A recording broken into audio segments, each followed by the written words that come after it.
Hi, everybody. I'm going to read a wonderful paragraph out of the Thinking into Results. And today we're going to be talking about beliefs. So today we're going to talk about, in order to get the results, you need to change the belief. So this is what it says. For a person to change their results, they must change their beliefs.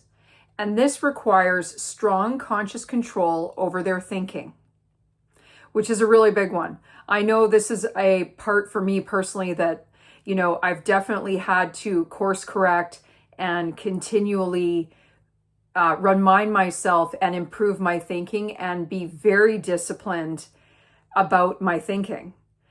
I can slide real quick back into negativity. I definitely, need to keep myself focused, keep myself disciplined, and stay focused on what I'm wanting. That helps motivate me. So just to continue reading, it says, as they change their thinking, they alter their vibration. And this is a huge thing right now. Everybody's talking about alignment, vibration, align in the vibration of the way towards the goal that you want. And it says, which of course affects how they feel. And so if you're wanting to measure and gauge if you're moving into the vibration, you can tell by the way you feel.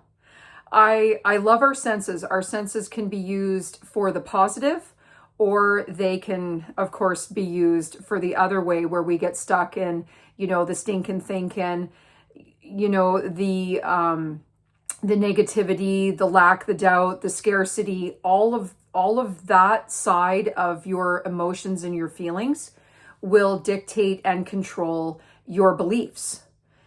So it goes on to say, however, any big change causes our entire electrical central nervous system to go completely awry. Whenever you think of making a dramatic change, anything out of your norm, anything out of your comfort zone, you're going to run headfirst into a wall of fear. And fear and growth go hand in hand. When you continuously face the thing you fear, you automatically experience the growth you have been seeking. So do not permit old conditioning to prevent you from performing new acts in an efficient and effective manner, or from enjoying that which you desire. And these are incredibly powerful words. And I remember for myself in the beginning, I would always say to myself, well, how do I change a belief? And how do I change a belief that I'm not even consciously aware of?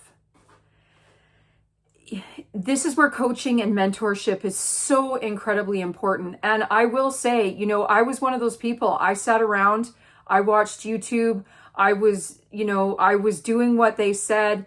And I remember I just kept struggling. And I was continuously not getting the results that I had desired. And for the life of me, I couldn't figure out why. And it wasn't until, I really started getting involved into mentorship and coaching where the person, I would start listening to myself. And I was like, oh, and it wasn't until my mentor really said, write it down. And this is one of the absolutely life-changing sort of awareness building skill sets that you can grow. Write it down. And that is the greatest way for you to start seeing where your thoughts actually are. We think of, I don't even know how many thousands of thoughts in a day.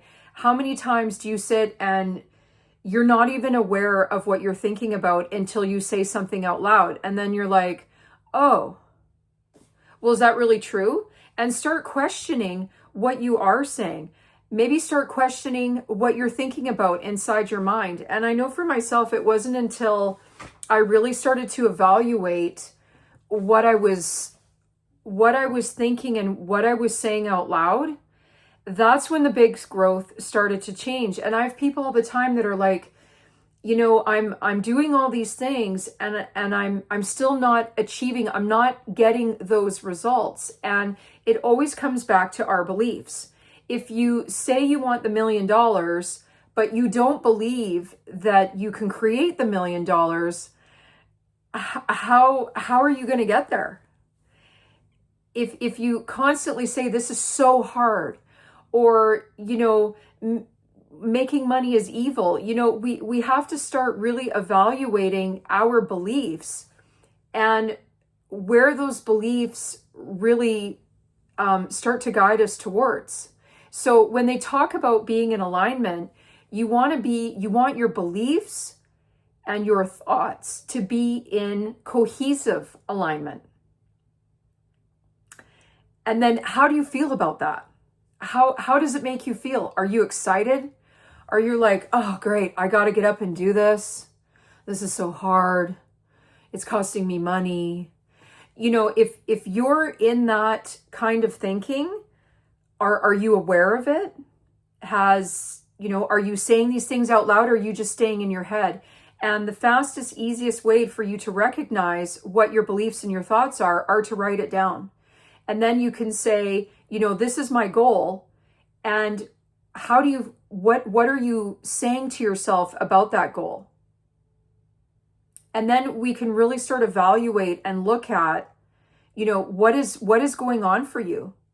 Because what you believe, you will implement and you will feel.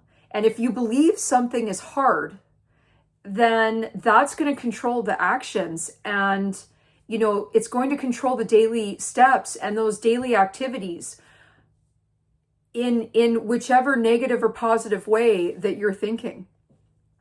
So I know for myself, these are really big concepts. These are ideas that we're not taught about. You don't go to school and, learn about your beliefs and your thinking. Coaching and mentorship is so incredibly important. That's where my biggest, quantum leaps have been, where I really start evaluating these things and I go, you know what? Why was I afraid of that? I was afraid because I didn't have the understanding, and I was going through old patterns of beliefs and behaviors that were no longer serving me. And I have to say the biggest reward was in moving through them, identifying them, and then I started to see the big jumps of getting to where I really wanted to go. And it was so freeing and it was so empowering. And instead of continuing to procrastinate and avoid in those areas, I became empowered. And the more I released those old beliefs, the more empowered I became, the more excited I was, the ease of flow of moving towards where I wanted to go. They talk about that, the effortless way. The effortless way. There's ease. And if you're struggling and if you're not quite clear, start thinking about the positive things. Start thinking about what you're grateful for. And, we always come back to attitude. We always come back to the attitude of gratitude. And, watch how, as you embrace gratitude and you embrace ease and you find ways to move more freely and more easily, watch and see how your days change. Watch and see how your beliefs start to change. Watch how you start to walk a little bit stronger. You talk with more conviction. You share with more passion. You become more alive and thrive. And, that's where the joy of life really starts to come. You start to find joy in growth. So I hope this inspires you. I hope this leaves you with excitement and passion and fuels you for another day.